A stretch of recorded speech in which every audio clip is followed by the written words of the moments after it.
welcome back to Make It with Mod Podge. Thanks so much for joining me today. I have a really fun surprise gift technique to share with you. I'm going to be creating these fun Easter boxes, and take a look at this. How cute is that? These are so easy to put together. I'm just using a plain box from the store, and we're gonna be Mod Podging it with papers and putting all of these cute treats in there. You could do the same concept for birthdays or any kind of holiday, topping it off with some cute flowers. Let's dive right on in on how to make this. So you're gonna start with a plain cardboard box. You want the kind where the lid comes off of the top. And I'm using 2 different pieces of scrapbook paper and Mod Podge and satin. You're going to use a craft knife to cut down all 4 corners of the box.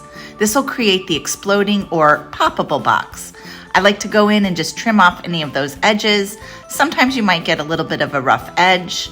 I used a kitchen knife that I use, but you could use a craft blade, whatever you have. We're going to trace our box shape on the back of our scrapbook paper. So just go ahead and line it up on the bottom edge of the flap, and then go ahead and cut that piece out. You're going to need 4 of these. I'm doing 2 in the plaid and 2 in the Easter egg pattern. Then I'm just gonna go ahead and crease it. This will just make it a little bit easier once we have the Mod Podge down. So you're going to wrap it around all of the edges. Depending upon the size of your box, you might need to piece this together, but the smaller boxes, you can usually get 2 from 1 piece of scrapbook paper.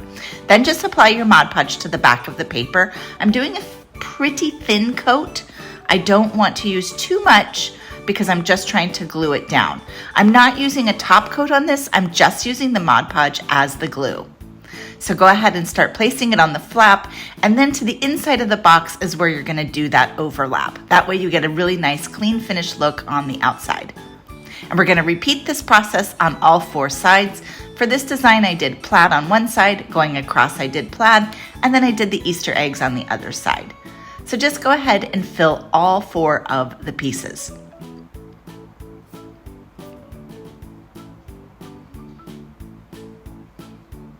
You can see the box is already taking shape, and now we're gonna do our Easter egg pattern on the other side. Once all 4 sides are done, you can let it dry for about 20 minutes, then you're gonna be ready to add your candy. You can use foam dots like I'm using here, a tape runner, clear tape, packing tape. I just wouldn't use hot glue because sometimes that melts your chocolate. You want your candy to be stuck to the inside of the box. That way when it opens up, all of the candy won't go flying out, it'll just be there on the flaps. So go ahead and tape down all of your candy, add something to the center, then you're just gonna fold up those edges and add a topper.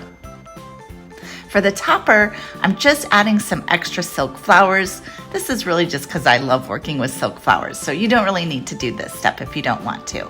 But I think it really tops it off and makes it like a beautiful presentation. Now I'm just folding up those sides again, and we're gonna add that topper. You could use a little string or rubber band if you needed to hold that in place while you added your lid. And now we're ready to open up our surprise box and see all the goodies. How fun is that? Let's take one more look. Anyone would love getting this. All right, guys, the only question is, what are you gonna fill your surprise box with? We wanna see what you're making, so make sure you use those hashtags Mod Podge and Plaid Crafts. I'll be back here next week with another fun idea for you. Until then, have a crafty week.